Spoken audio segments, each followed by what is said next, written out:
warahmatullahi wabarakatuh. Waalaikumsalam warahmatullahi wabarakatuh. Bagaimana kabarnya anak-anak?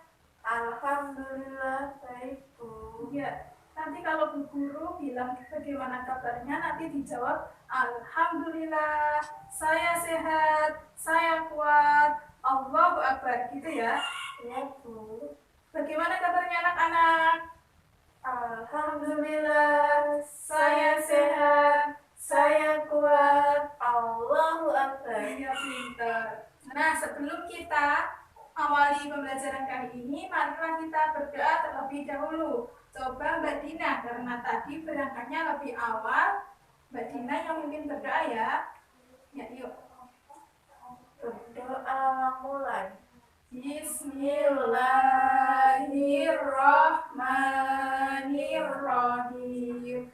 Raditu billahi rabba wa bil islami dina wa bi muhammadin nabiyyan wa rasulah. Rabbi zidni ilma warzuqni fahma. Amin. Terima kasih Mbak Dina. Sama-sama, Bu. Nah, hari ini kita belajar tentang fikih. Siapa tahu materinya tentang apa? Nggak tahu, Bu. Belum belajar ya? Belum. Ya, lain kali kalau mau ke sekolah, malamnya itu belajar dulu ya. Ya, Bu. Biar nanti di sekolahan bisa memahami penjelasan dari Bapak Ibu Guru. Nah, hari ini kita belajar tentang tayamum. Udah tahu tayamum belum? Tayamum itu apa artinya? Belum. Belum. Berarti belum pernah tayamum juga ya? Belum. Oh, belum. Berarti wudunya itu pakainya air terus. Iya, alhamdulillah. Ya, alhamdulillah ya kalau nggak pernah tayamum itu. Tapi biar tambah tahu ilmunya, Bu Guru mau menjelaskan tentang tayamum. Sebelum masuk ke materi, kita nyanyi dulu ya. Iya, Bu. Bu Guru contohkan. Nanti didulukan. An-nas manusia, al-falak waktu subuh, al-ikhlas mensucikan keesaan Allah, al-lahab nyala api, an-nasar pertolongan, pertolongan Allah. Mudah kan? Insya Allah. Yuk bareng-bareng ya. Ya, Bu. 1, 2, 3. An-nas manusia, al-falak waktu subuh, al-ikhlas mensucikan keesaan Allah, al-lahab nyala api, an-nasar pertolongan Allah. Sekali lagi, Bu. Oh iya, sekali lagi ya. 1, 2, 3. An-nas manusia, al-falak waktu subuh, al-ikhlas mensucikan keesaan Allah, al-lahab nyala api, an-nasar pertolongan Allah. Nah, itu tadi ya lagunya, udah kan? Udah, Bu.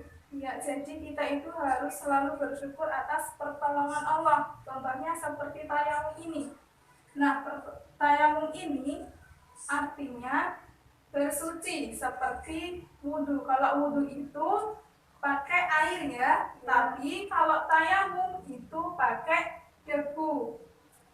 Kenapa harus tayamum? Karena ketika tidak ada air, maka kita tidak bisa wudhu dengan air. Jadi Allah memberikan kemudahan kepada setiap hambanya dengan tayamum, bisa menggunakan debu. Apa sih tayamum itu? Siapa tahu? Bersuci dengan debu. Ya, untuk lebih jelasnya, tayamum itu artinya membasuh muka dan juga tangan dengan menggunakan debu yang suci. Debu yang suci itu debu yang bersih, tidak ada kotoran ayam ataupun yang membuat debu itu nanti menjadi najis. Nah, tayamum juga disebut sebagai pengganti wudhu atau mandi besar. Nah, tayamum itu diperbolehkan jika benar-benar tidak ada air. Tapi kalau masih ada air itu harus berwudu memakai air. Nah, sekarang kita ke poin kedua. Yang pertama tadi sudah pengertian, kemudian yang kedua itu syarat-syarat tayamum. Tadi Bu Guru sudah menjelaskan sedikit tentang syarat-syarat tayamum. Nah, sekarang Ibu akan perjelas lagi syarat-syarat tayamum itu.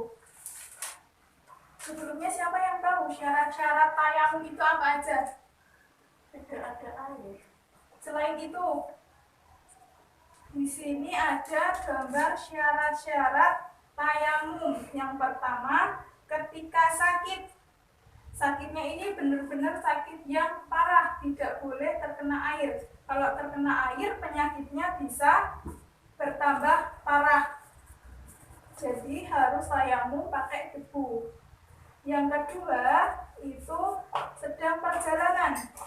Misalnya jika kalian berwisata ke suatu tempat dan bis wisata yang kita tumpangi itu tidak berhenti di tempat pemberhentian dan sudah mepet waktunya sholat, maka diharuskan sholat di dalam bis dengan tayamum.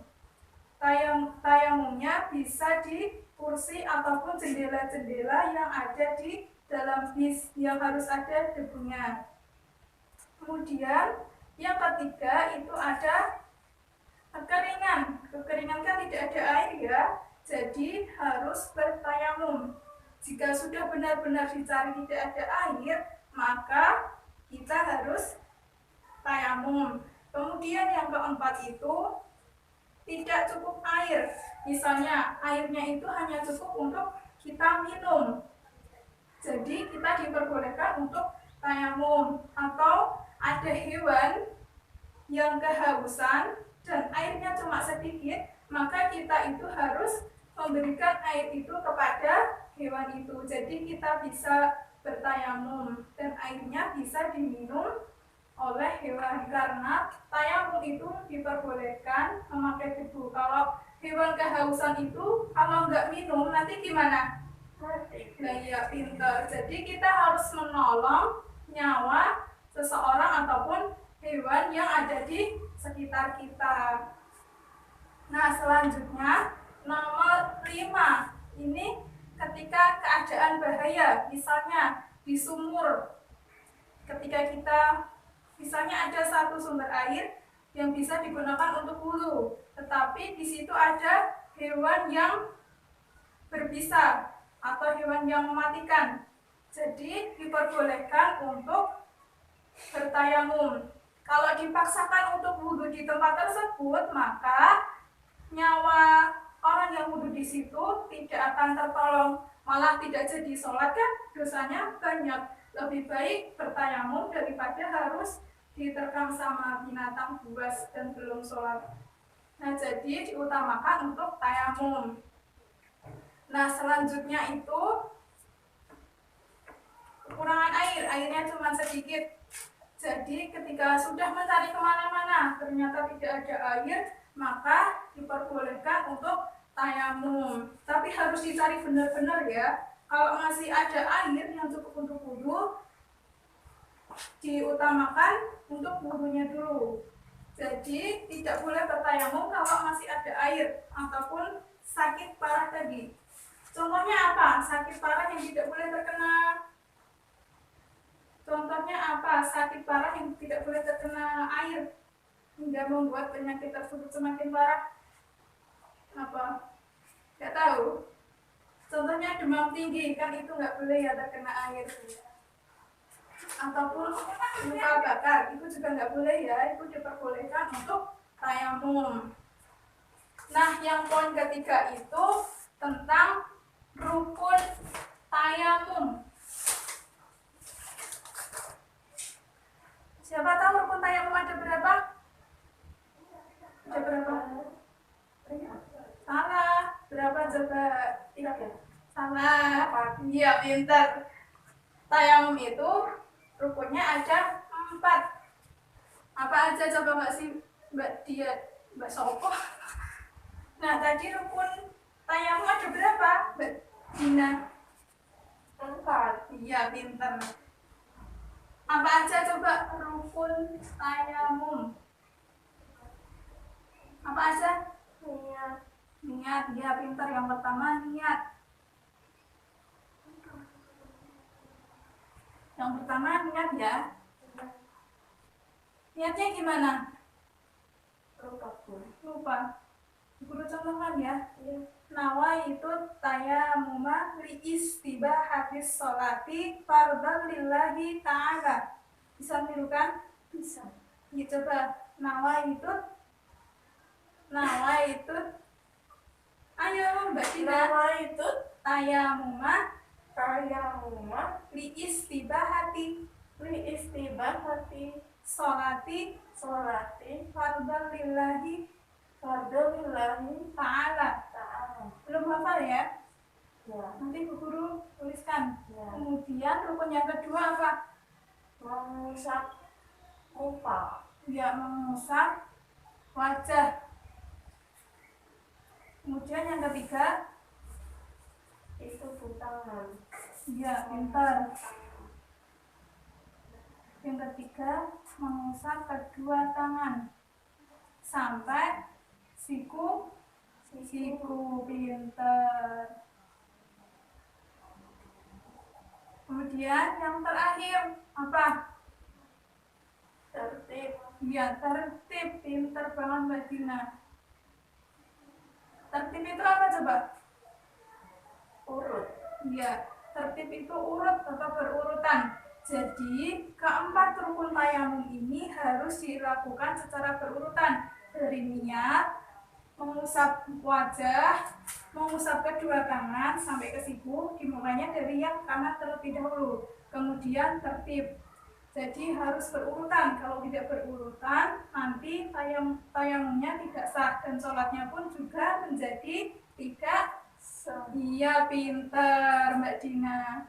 Jadi kalau dibolak-balik nggak boleh ya. Misalnya mau mengusap wajah dulu, kemudian baru niat, kemudian yang ketiga itu mengusap kedua tangan, nggak boleh. Nanti tidak sah, sholatnya juga tidak sah.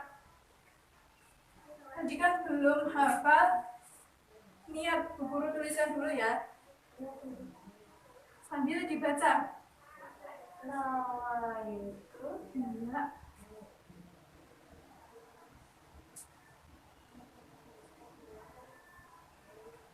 Tayamuma li istibahati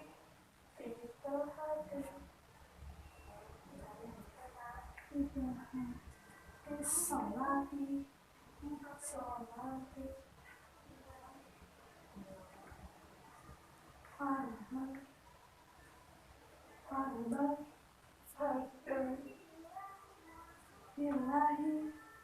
lillahi ta'ala.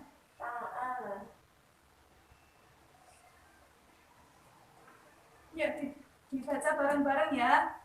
1, 2, 3. Nawaitu tayamuma li istibahatis sholati fardhan lillahi ta'ala. Nah, tadi kan belum hafal ya. Coba ditulis dulu, nanti di rumah dihafalkan. Tulis dulu ya. Bu Guru kasih waktu 3 menit.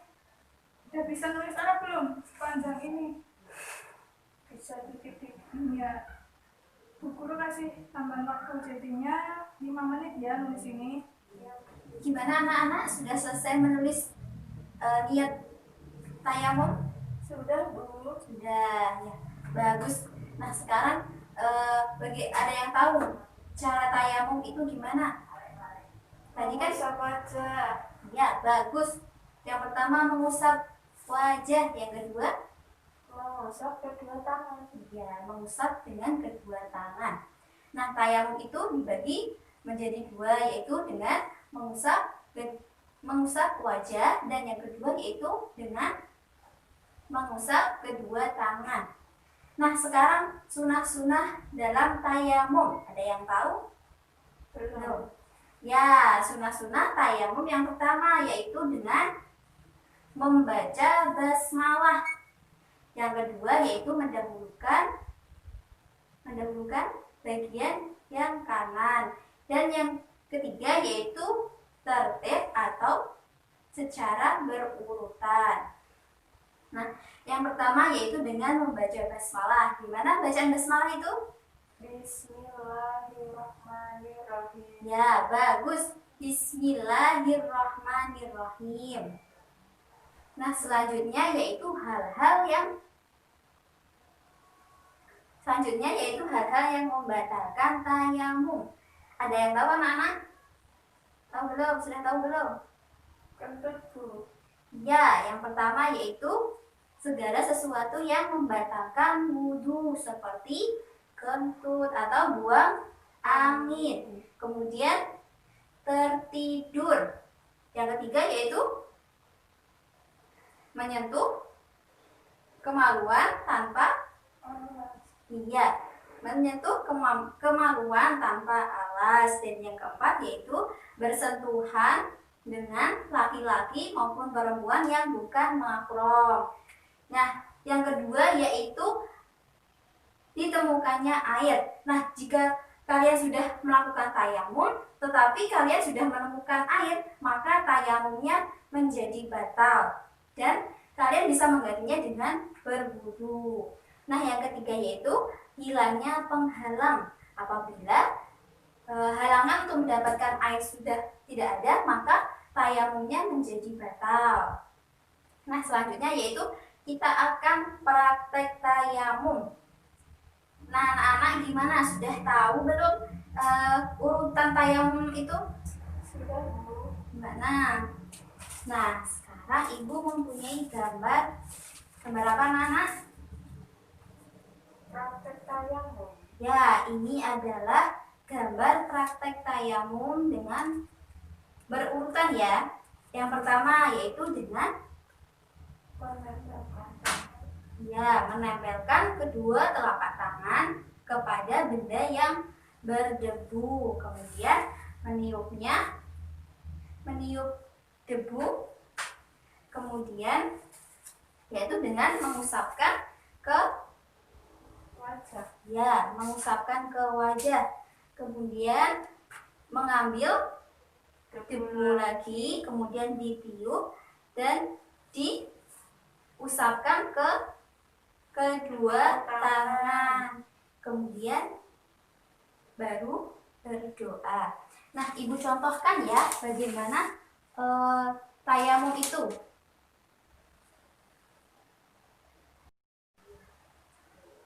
Nah, sekarang Ibu Guru akan mencontohkan bagaimana tayamum itu. Nah, tayamum yaitu dimulai dengan niat. Gimana anak-anak niatnya? Nawaitu tayamuma liistibahatis sholatil fardhon lillahi ta'ala. Nah, yang pertama yaitu dengan menaruhkan kedua telapak tangan ke tempat yang berdebu. Kemudian kita meniupkannya. Setelah itu kita mengusapkan ke wajah. Ya kan ya anak-anak. Kemudian kita meletakkan kedua tangan lagi ke tempat yang berdebu dengan yang berbeda tempat. Kemudian kita langsung mengusapkan kedua tangan, dimulai dari tangan yang kanan. Ya kali ya anak-anak. Kemudian baru yang kiri. Nah, selanjutnya yaitu manfaat dan hikmah tayamum. Yang pertama yaitu dapat mensucikan diri. Yang kedua yaitu dengan dapat melatih diri untuk memilih benda yang bersih. Selanjutnya yang ketiga yaitu mempermudah melaksanakan ibadah. Ya. Terus kemudian ada yang tahu bagaimana hikmah dari tayamum itu? Tahu kan anak? Kok sepertinya anak lemes sih? Kita tunggu semangat dulu ya. Iya, Bu. Ya, Ibu coba. Sudah tahu kan tepuk semangat tadi? Sudah. Nah, Ibu punya yang berbeda. Tepuk semangat. Semangat. Semangat. Gimana anak-anak, bisa? Bisa, Bu. Yuk kita mulai bersama-sama ya. Tepuk semangat. Semangat. Semangat. Gimana? Sudah semangat untuk belajar lagi? Sudah, Bu. Ya, bagus. Nah, selanjutnya yaitu hikmah tayamum. Apa itu hikmah tayamum? Yang pertama yaitu dapat mensucikan diri. Hikmah yang kedua yaitu bersyukur dengan syariat Allah yang tidak memberatkan umat Islam. Gimana anak-anak? Sudah tahu ya gimana hikmahnya tadi? Sudah, Bu. Nah, sekarang ibu guru mempunyai soal. Kalian kerjakan ya.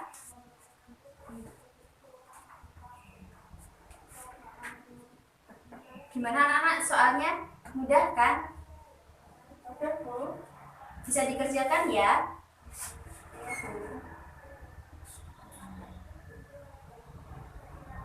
Nah anak-anak gimana? Sudah selesai semua tugasnya? Sudah, Bu. Ya alhamdulillah sudah. Nah selanjutnya karena waktunya sudah habis, tugasnya bisa dilanjut di rumah ya. Nah sebelum ditutup, hari ini kita sudah belajar apa aja anak-anak? Kita sudah belajar tentang pengertian tayamum. Ya, yang kedua tentang Rukun tayamum. iya rukun tayamum. Yang ketiga yaitu Niat. niat tayamum. Dan sudah mengetahui tata cara tayamum. Ya, bagus sekali.